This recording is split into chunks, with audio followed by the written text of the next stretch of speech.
A resposta ao impulso ou simplesmente impulso response é uma técnica muito utilizada para processamento de sinais de áudio.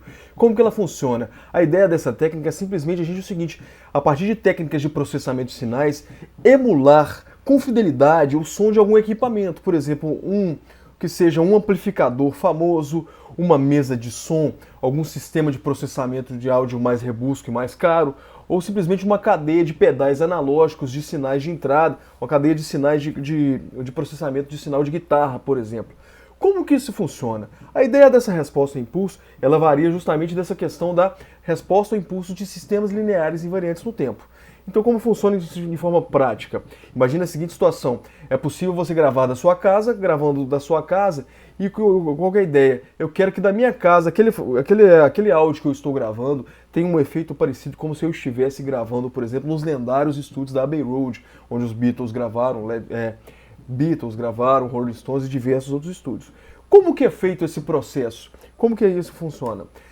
A seguinte situação. Primeira situação que a gente precisa é o seguinte: lá no estúdio Abbey Road, eu preciso colocar nesse estúdio Abbey Road um sinal de característica de impulso, de característica que tem uma característica que parece com um impulso. Por exemplo, quando eu estou falando de um sinal de um estúdio, meu objetivo é ondas sonoras, então eu preciso colocar ali algum som que tenha característica impulsiva. Por exemplo, um bater de palmas, ou então uma batida na caixa da bateria. Com isso, quando eu faço essa operação, e eu preciso gravar, então, qual que vai ser a resposta que o meu sistema de som, que o meu estúdio Abbey Road, no caso aqui, olha só, o que ele respondeu àquela palma ou aquele tapa direto na caixa. Fazendo a gravação desse áudio, eu vou chamar essa gravação desse áudio aqui, olha só, de um sinal HDN, ou simplesmente a resposta que aquela sala deu ao impulso. Ao impulso unitário, é um sinal impulsivo. Com isso, o que a gente faz? A partir do momento da gravação que eu pego o sinal de gravação que eu obtive na minha casa, e através de algum plugin, que eu vou chamar aqui esse sinal de XGN, através de algum plugin, eu faço uma operação chamada convolução. É uma operação matemática, que é como se fosse uma soma, é uma soma de sinais sobrepostos. Faço uma convolução desse sinal que eu gravei com aquele sinal gravado da palma dentro do estúdio Abbey Road. Com isso, o que acontece?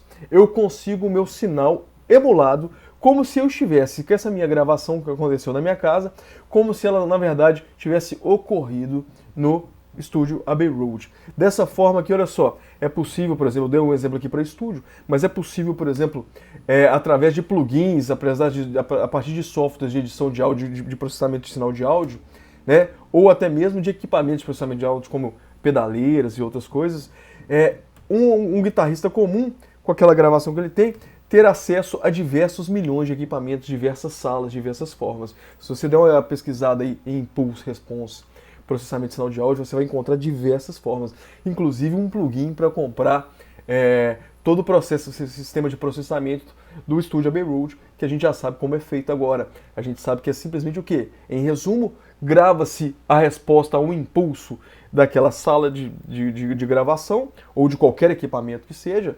No caso, a resposta ao impulso seria a resposta de um sinal impulsivo sonoro, certo? E a partir dessa resposta ao impulso é possível emular a resposta daquela sala para outros sinais de forma geral.